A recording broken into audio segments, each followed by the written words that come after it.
Assalamualaikum warahmatullahi wabarakatuh. Alhamdulillah, segala puji bagi Allah Subhanahu wa taala, Tuhan semesta alam.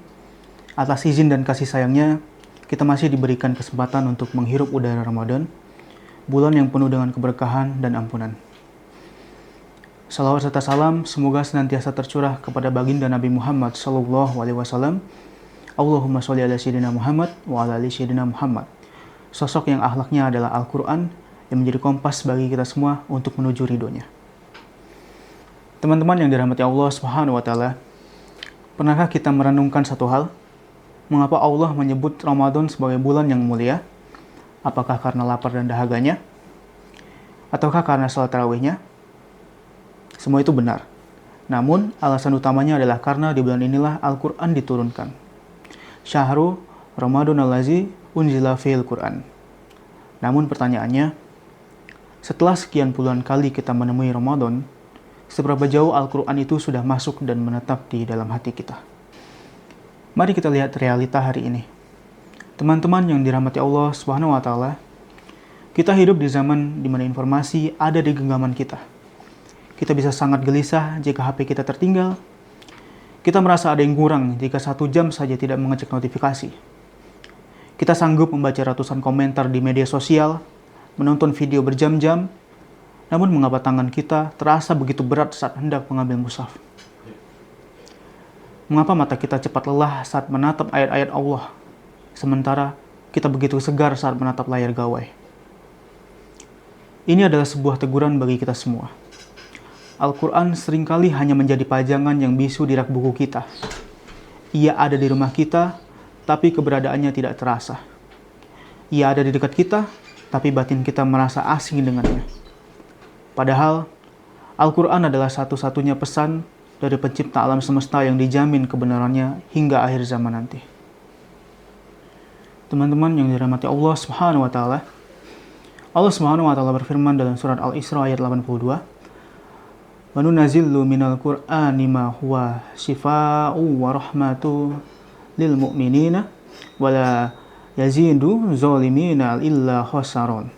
Yang artinya, dan kami turunkan dari Al-Qur'an sesuatu yang menjadi penawar atau obat dan rahmat bagi orang-orang yang beriman, sedangkan bagi orang-orang yang zalim, Al-Qur'an itu hanya akan menambah kerugian.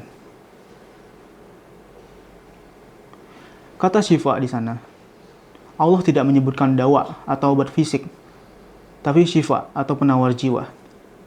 Banyak dari kita yang merasa hidupnya sesak, padahal karirnya bagus, kuliahnya lancar, hartanya cukup, tapi kenapa hati tetap gelisah? Kenapa sulit sekali merasa tenang? Barangkali jiwa kita sedang kelaparan. Ruh kita butuh asupan, dan asupan terbaik bagi ruh manusia bukanlah hiburan dunia, melainkan kalam Allah. Tanpa Al-Qur'an, jiwa kita akan mengalami malnutrisi spiritual. Kita tampak hidup di luar, tapi mati di dalam. Lalu, bagaimana cara kita mulai mendekat kembali?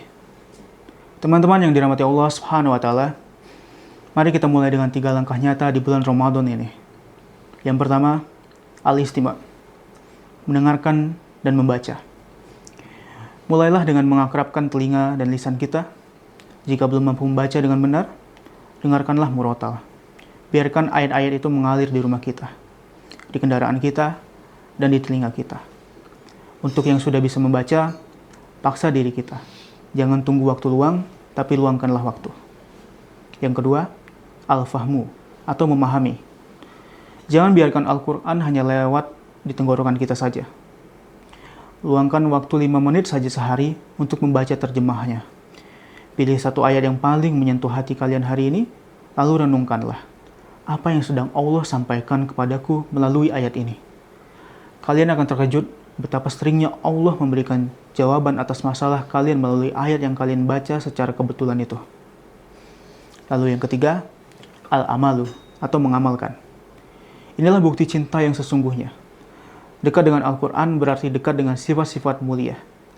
Jika kita mengaku cinta Al-Qur'an, seharusnya kita menjadi orang yang paling jujur, paling amanah, dan paling baik budi pekertinya kepada orang tua dan sesama manusia.